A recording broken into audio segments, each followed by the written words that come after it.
Alors, pour ceux qui nous visitent, nous avons commencé il y a quelques mois déjà des prédications sur le sermon sur la montagne. Donc, ce matin, nous arrivons simplement au chapitre 7, verset 1, et nous suivons le déroulement du texte. Alors, il se trouve que dans un contexte comme celui-ci, le chapitre 7, verset 1 ne parle pas d'action de grâce. Mais j'espère que en cette fin de semaine d'action de grâce, nous allons véritablement être reconnaissants envers Dieu. Et en tout cas, si nous sommes reconnaissants envers Dieu, nous allons prendre au sérieux les versets que nous allons lire maintenant. Donc, Matthieu chapitre 7, verset 1.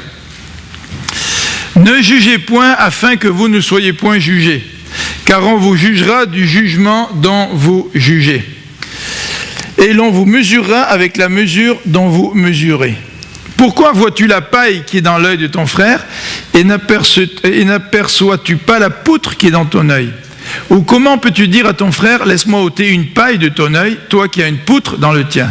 Hypocrite, ôte premièrement la poutre de ton œil, et alors tu verras comment ôter la paille de l'œil de ton frère. Ne donnez pas les choses saintes aux chiens, et ne jetez pas vos perles devant les pourceaux, de peur qu'ils ne les foulent aux pieds, ne se retournent et ne vous déchirent. Ce verset-là est un petit peu surprenant. On va prier ensemble.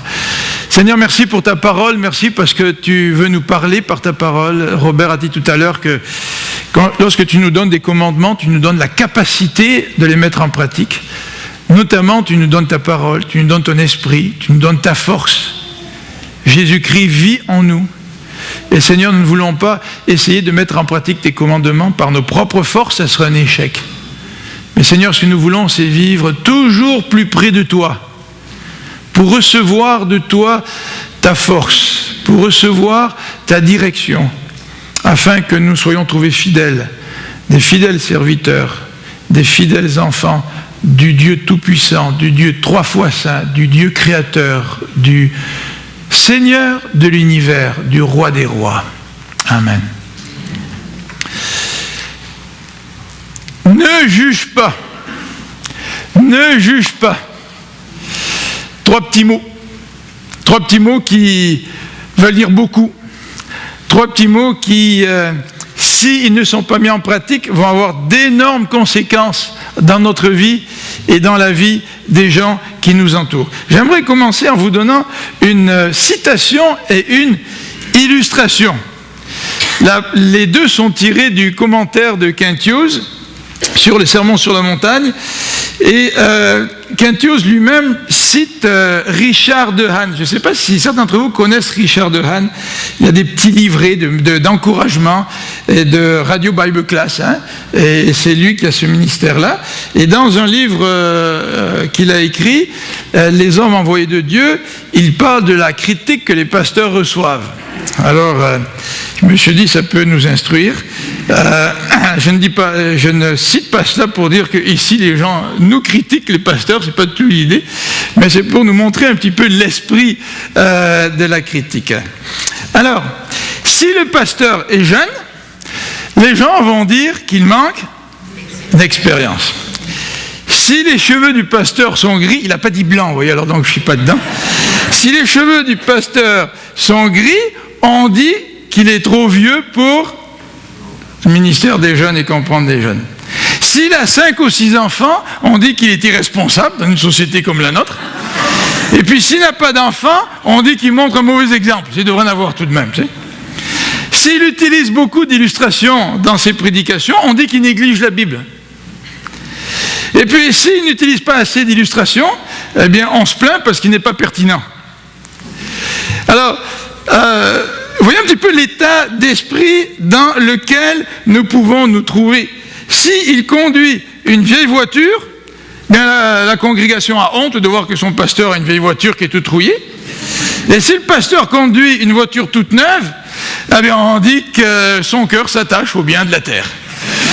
Alors vous voyez, dans un esprit de critique tel que celui-là, personne n'y échappe à la critique. Personne n'y échappe. D'un côté ou de l'autre, tu vas faire l'objet de la critique. Et vous connaissez certainement des gens qui sont comme ça. Pas nécessairement vers les pasteurs, mais c'est leur style de vie en quelque sorte. Quintus cite aussi une autre petite histoire, une autre illustration. En plus de cette citation, il donne une illustration, celle du célibataire. Vous savez, il y a des célibataires qui veulent se marier. Et quand on veut se marier, eh bien, on cherche une jeune fille ou un jeune homme. Hein. Et un jour, ce célibataire a commencé à chercher des jeunes filles, puis il a amené des jeunes filles à la maison pour les présenter à sa mère. À chaque fois qu'il amenait une jeune fille, et puis pour la présenter à sa mère passait la jeune fille au crible. La jeune fille avait l'impression de passer un examen, et continuellement, elle émettait des critiques face à ces jeunes filles, au point où le célibataire était vraiment fatigué de la situation. Il en a parlé à un de ses amis, qui lui a donné le conseil suivant. Il lui a dit, écoute, si j'étais toi, je chercherai encore beaucoup plus fort et j'essaierai de trouver une jeune fille qui ressemble à ta mère. Alors ce célibataire a travaillé fort. Il a cherché une jeune fille qui ressemblait à sa mère, puis il a trouvé une jeune fille qui lui ressemblait. Enfin, c'était assez frappant quand elle était jeune. Tu sais. Puis cette jeune fille avait la même façon de penser que sa mère. Cette jeune fille avait même des qualités comme sa mère. Alors il s'est dit, là je vais l'amener chez moi, puis ma mère va être très contente. Alors après l'avoir amené chez lui, voir ses parents, il rencontre de nouveau cet ami qui lui a donné ce conseil, trouve quelqu'un qui ressemble à ta mère. Puis cet ami lui dit, mais comment ça s'est passé la rencontre? Alors il dit, ça a été extraordinaire. Ma mère, elle l'a aimé cette fille, c'est extraordinaire. Mais par exemple, mon père, il l'a haï.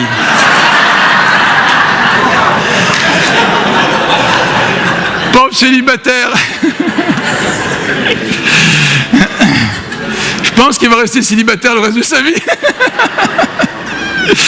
Alors ici, dans ce passage, au verset 1er, il y a des célibataires qui me font un clin d'œil.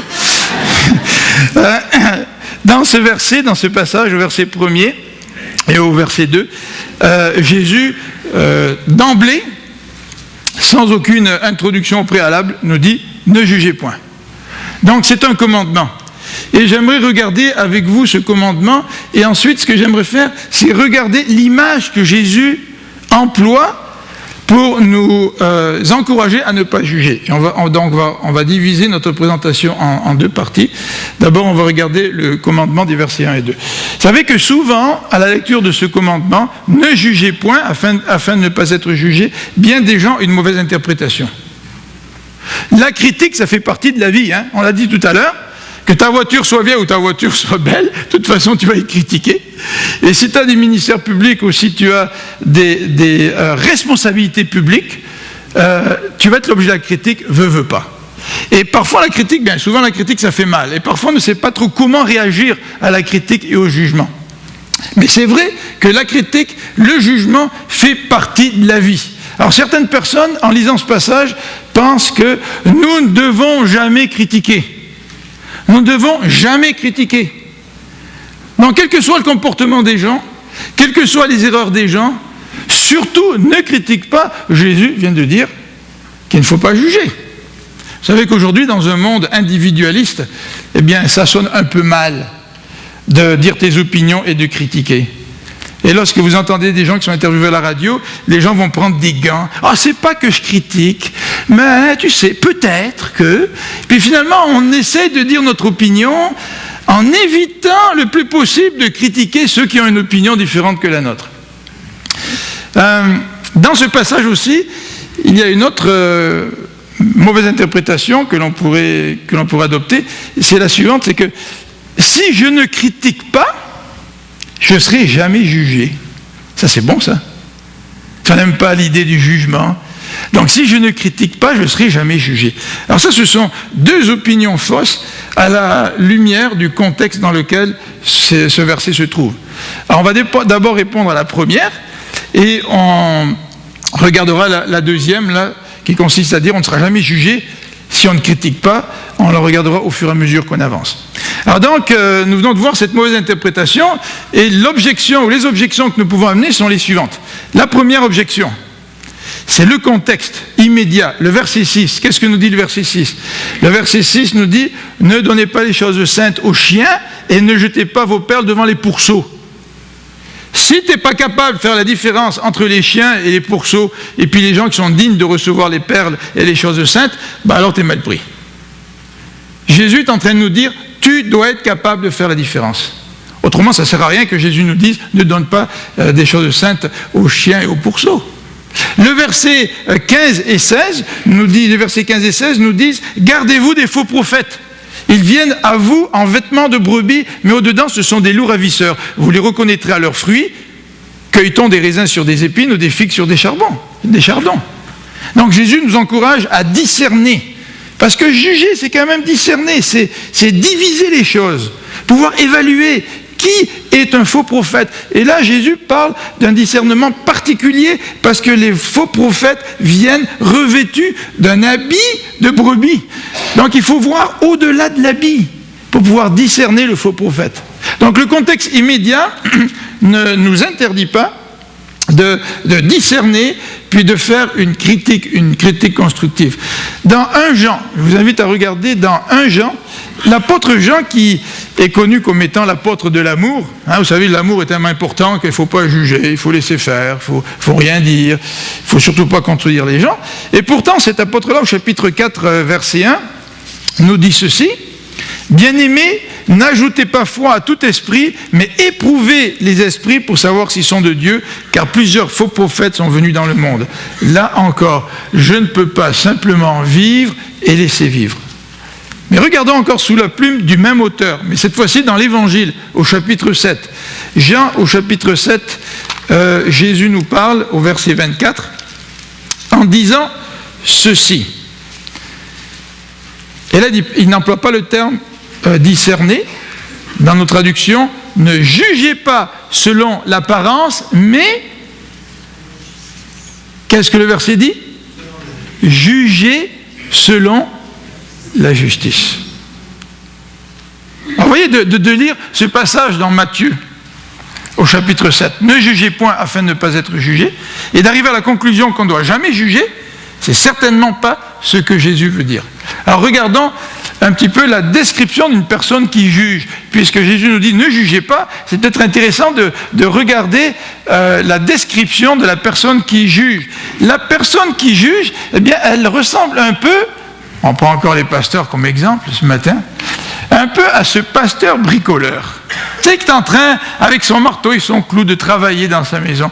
Puis il y a quelqu'un à côté de lui qui l'examine, qui regarde ce qu'il fait. Et le pasteur de s'arrêter puis de lui dire, mais écoute, est-ce que tu veux un conseil sur la construction ou quoi? Et l'autre de dire, non, moi je n'ai pas besoin de conseil. Moi j'étais en train de te regarder travailler pour savoir qu'est-ce que tu vas dire lorsque tu vas t'écraser le doigt avec ton marteau. Vous savez ce que les gens disent quand ils s'écrasent le doigt avec leur marteau? C'est là qu'on se rend compte qu'ils ont un langage châtié ou s'ils ont l'habitude de dire des jurons. La personne qui juge, c'est la personne qui espère. C'est la personne qui est satisfaite de voir la faute de quelqu'un, qui espère même la faute de quelqu'un, pour pouvoir la souligner, pour pouvoir la ramener à la pleine lumière, pour dire à la personne, là, tu as fait une faute.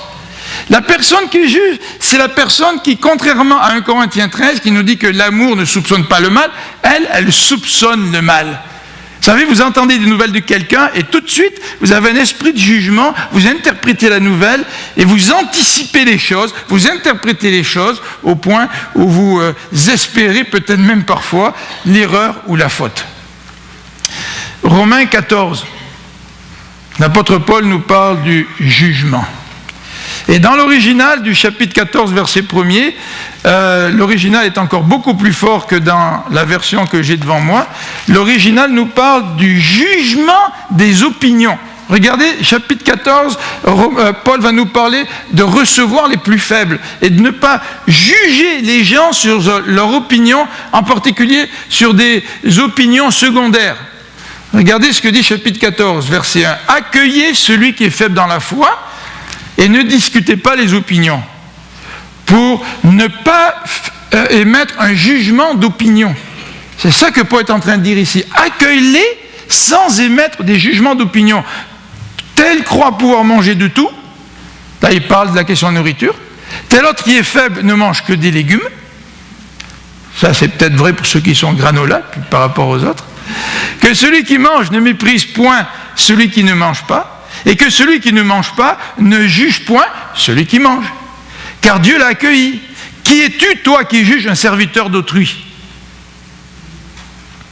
Vous n'êtes pas mon serviteur. Je n'ai pas le droit de vous juger. Vous êtes les serviteurs de Dieu. Qui es-tu, toi, qui juges un serviteur d'autrui? S'il se tient debout ou s'il tombe, cela regarde son maître. Mais il se tiendra debout, car le Seigneur a le pouvoir de l'affermir. Telle fait une distinction entre les jours, tel autre les estime tous égaux, que chacun ait en son esprit une pleine conviction.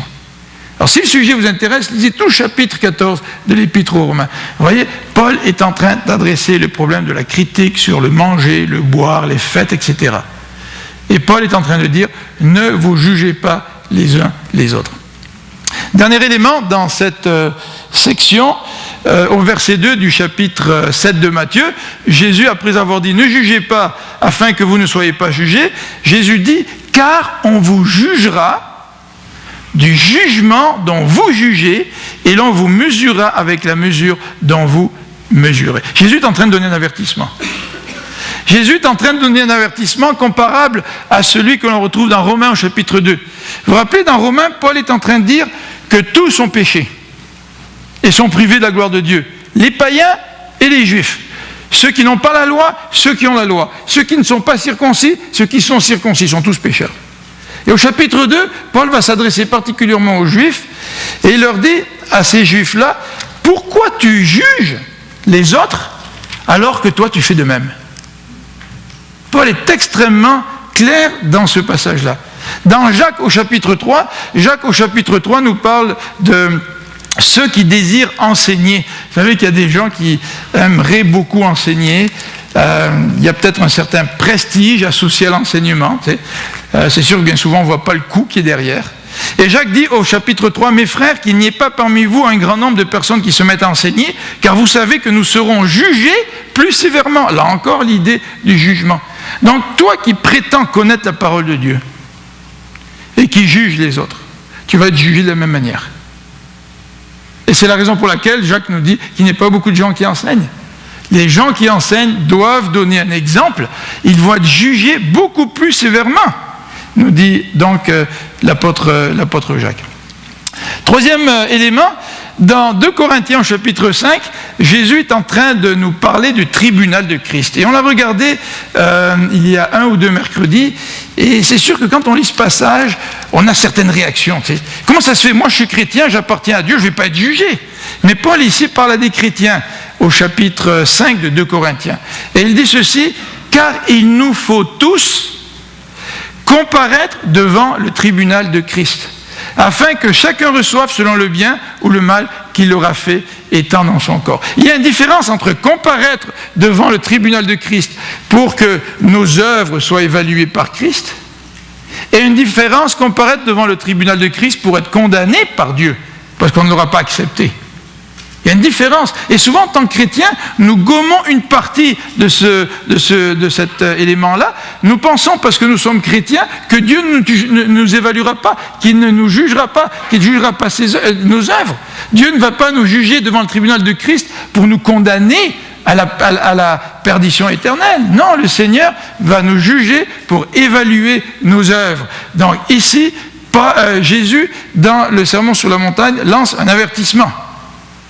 Le jugement va avoir lieu. Et l'apôtre Paul, dans 2 Corinthiens, parle du jugement comme étant une motivation à son ministère, pas la seule, mais dit que, fort de cette conviction de comparaître un jour devant le trône de Jésus-Christ, il craint Dieu et il est motivé à servir Dieu. Mais ce n'est pas sa seule motivation. Quelques versets plus loin, il va dire « L'amour de Christ me presse ». Nous ne suivons pas Dieu simplement parce qu'un jour nous allons nous retrouver devant le tribunal divin. Mais nous suivons Dieu, nous avons plusieurs sources de motivation, mais une des motivations c'est l'amour de Christ qui nous presse, qui nous pousse. Mais l'amour de Christ qui nous pousse ne devrait pas nous faire oublier la réalité que chacun d'entre nous, un jour, on va se trouver devant le tribunal de Christ. Et la réalité de cela ne doit pas nous faire oublier non plus que Dieu est un Dieu d'amour et qu'il nous aime et qu'il est là pour pardonner nos fautes. Mais voyez le paradoxe en quelque sorte. Comment je peux être motivé à la fois par le fait que je vais être devant le trône de Christ qui va me juger, puis à la fois être motivé par l'amour de Christ. La parole demande de garder ça en équilibre. La parole ne demande pas de choisir l'un ou l'autre, de choisir, d'accepter le fait que Dieu va nous juger, puis d'avoir une idée d'un Dieu juge terrifiant. Non, la parole veut contrebalancer ça par les qualités de Dieu. Dieu est un Dieu d'amour. Mais la parole ne veut pas non plus qu'on se repose tellement sur l'amour de Dieu que finalement, c'est pas bien grave la vie que je mène. Puis de toute façon, là où le péché a abondé, la grâce a surabondé, alors allons-y gaiement. Tu sais. La parole nous demande de garder un équilibre dans notre relation avec Dieu et dans notre marche chrétienne. Donc voilà le commandement de Jésus. Maintenant, j'aimerais regarder avec vous un peu plus cette image que Jésus utilise, les versets 3 à 5, une image assez marquante. En fait, Jésus est en train d'établir un contraste dans cette image. Vous l'avez vu sur le bulletin, là, la photo du gars qui est là avec une poutre dans l'œil. Tu sais, moi, j'ai jamais vu quelqu'un qui a une poutre dans l'œil. Ça semble, je sais pas, même ridicule. Tu sais. Peut-être que Jésus est rempli de sarcasme quand il utilise cette image, mais peut-être que Jésus fait allusion à quelque chose qui est impossible. C'est avoir un grain de sable dans l'œil, oui, c'est possible, mais une poutre. Tu sais. Mais vous savez que Jésus est très très habile. Hein?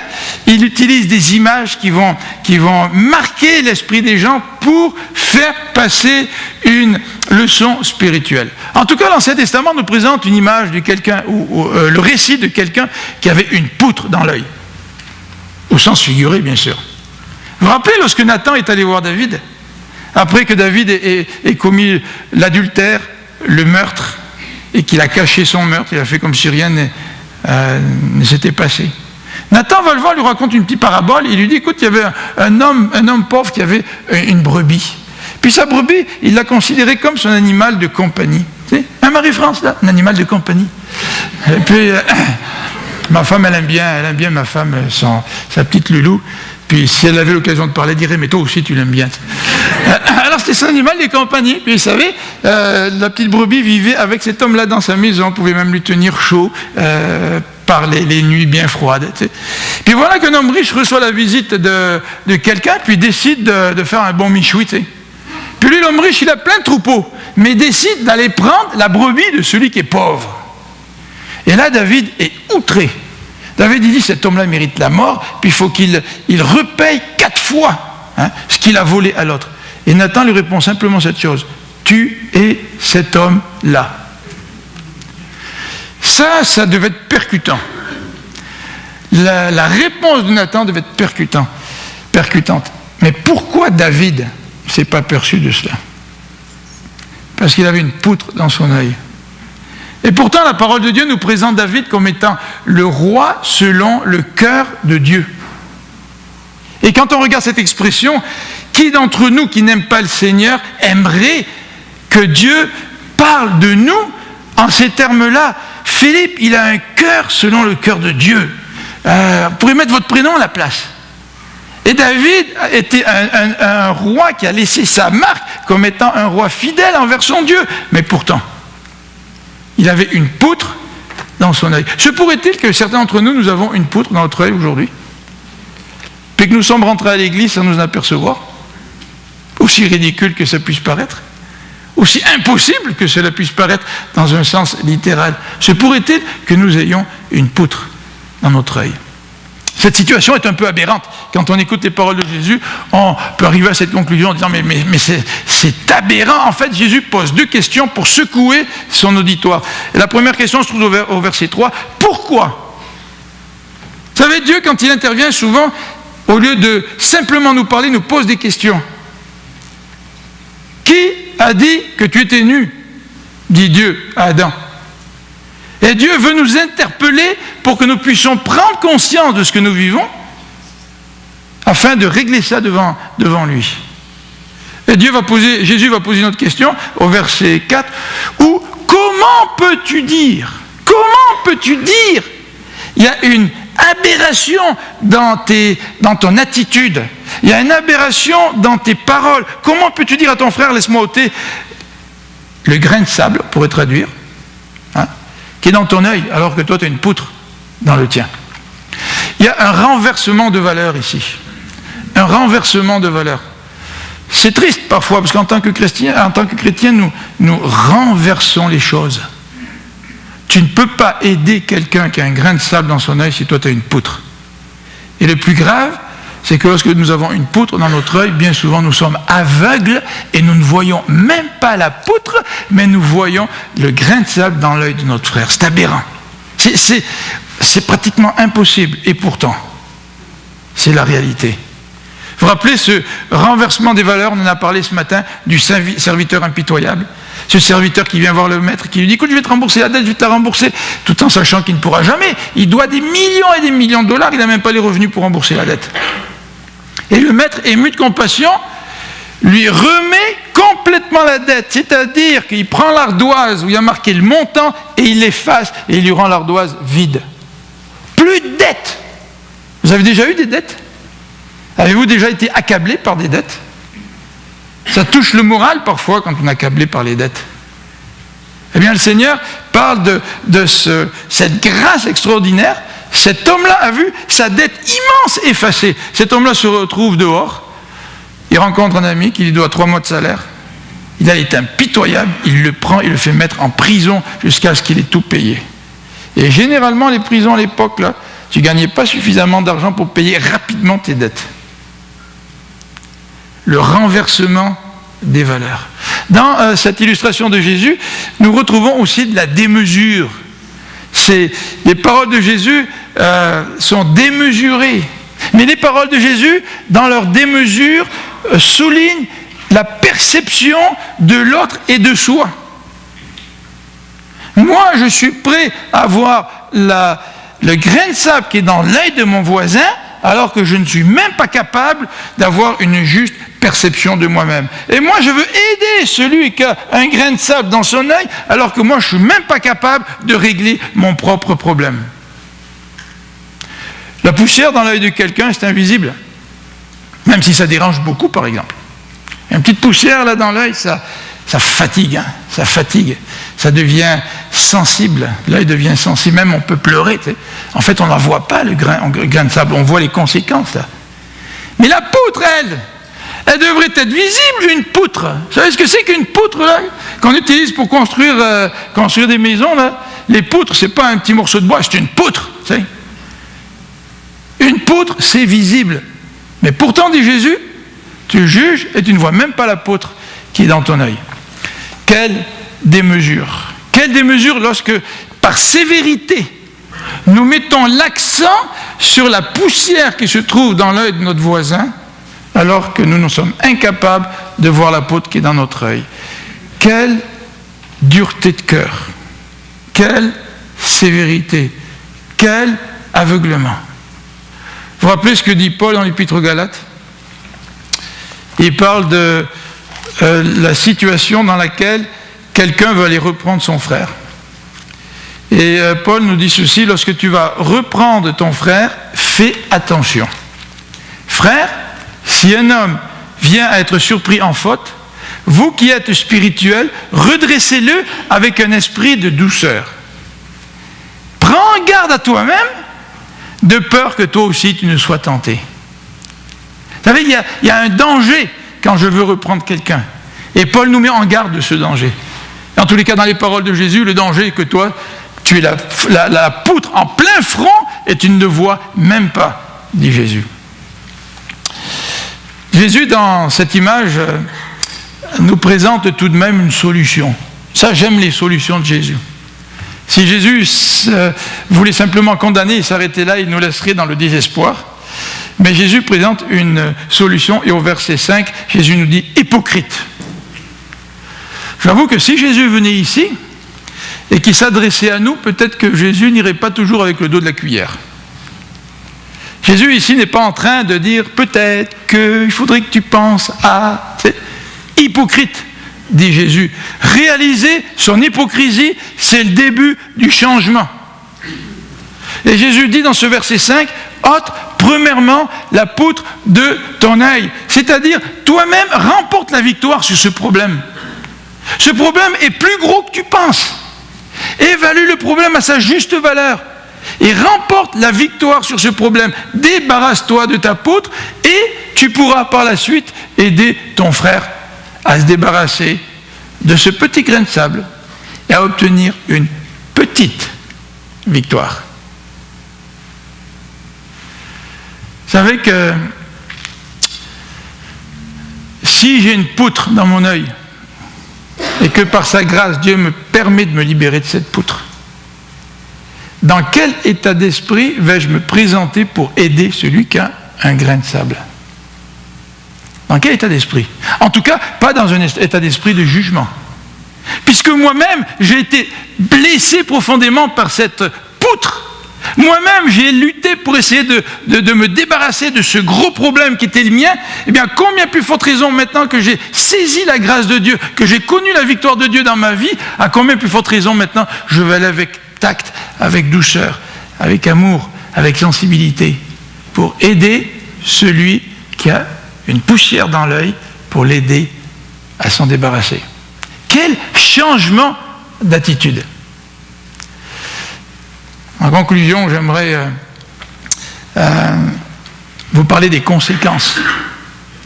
Des conséquences si nous enlevons notre propre poutre. Quelle va être la conséquence? Regardez le verset 5 et 6. Hypocrite, ôte premièrement la poutre de ton œil, et alors tu verras comment ôter la paille ou le grain de sable de l'œil de ton frère.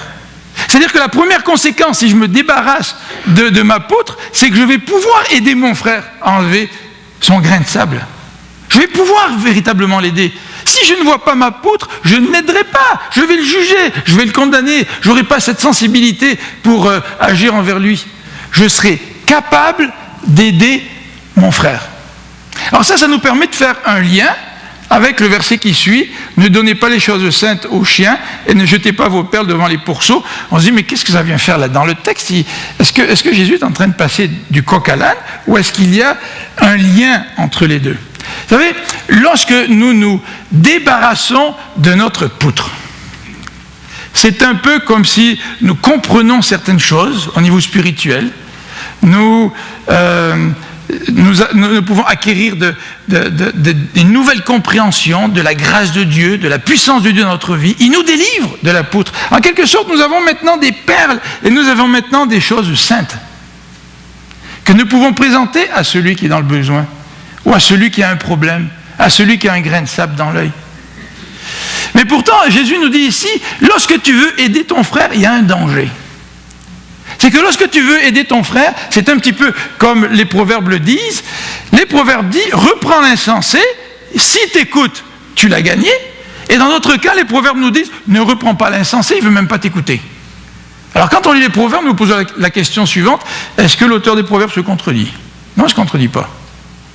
Dans l'application de la sagesse, c'est important d'évaluer le plus possible si l'insensé que tu vas reprendre, s'il y a une chance de le gagner ou s'il n'y a aucune chance de le gagner. Et parfois, lorsque tu vas reprendre quelqu'un qui a peut-être un grain de sable dans son œil, il y a des chances de le gagner. Mais dans d'autres situations, cette personne-là va agir comme des chiens ou des pourceaux. Il faut rappeler que les chiens, ce ne sont pas des animaux domestiques. Ils errent aux limites du village, ils essaient de manger de la nourriture là où ils peuvent, et les pourceaux, c'était des animaux impurs. Alors les Juifs n'élevaient pas des pourceaux, mais il y avait des pourceaux sauvages. Et les pourceaux sauvages pouvaient être très dangereux. Et si tu essaies de nourrir ces animaux-là, puis tu leur donnes des perles, et tu leur donnes des choses saintes, alors qu'ils n'en veulent pas, ils reniflent ça, ils sont déçus, parce que ce n'est pas ce à quoi ils s'attendaient, et là ils peuvent même se retourner contre toi. Donc vous vous rendez compte? Si je n'enlève pas la poutre qui est dans mon œil, et je vais aider quelqu'un, je n'aurai même pas le discernement pour savoir à qui je m'adresse. Est-ce que c'est quelqu'un qui veut être aidé ou c'est quelqu'un qui ne veut absolument rien savoir? Un des avantages, c'est quand tu enlèves ta poutre, non seulement tu te libères de la poutre, tu te libères toi-même, mais tu deviens capable d'aider les autres et tu développes une sagesse qui te permet d'évaluer comment et à qui t'adresser dans ces situations parfois difficiles. Tu éviteras un danger. Alors, il ne suffit pas de venir à l'église le dimanche matin avec un chiffon rouge agrafé au bout de notre poutre pour signaler à tout le monde de faire attention parce que nous avons une poutre. Vous savez comme font les convois là, avec des troncs d'arbres ou toutes sortes de choses qui dépassent. Là, on met un fanion rouge pour signaler, dire aux autres faites attention, là ça dépasse du véhicule. Mais Jésus nous dit, ne juge pas. Ne pas juger, ça ne veut pas dire qu'il ne faut pas avoir du discernement. Ne pas juger, ça ne veut pas dire qu'il ne faut pas avoir des convictions. Ne pas juger, ça ne veut pas dire que dans l'Église, lorsque des gens se comportent de façon immorale, la Bible nous demande d'intervenir, et Paul dit d'ôter le mal du milieu de nous. Mais ne pas juger, ne pas vouloir enlever le grain de sable qui est dans l'œil de ton voisin, alors que toi, tu as une poutre en plein dans la face. Prions ensemble.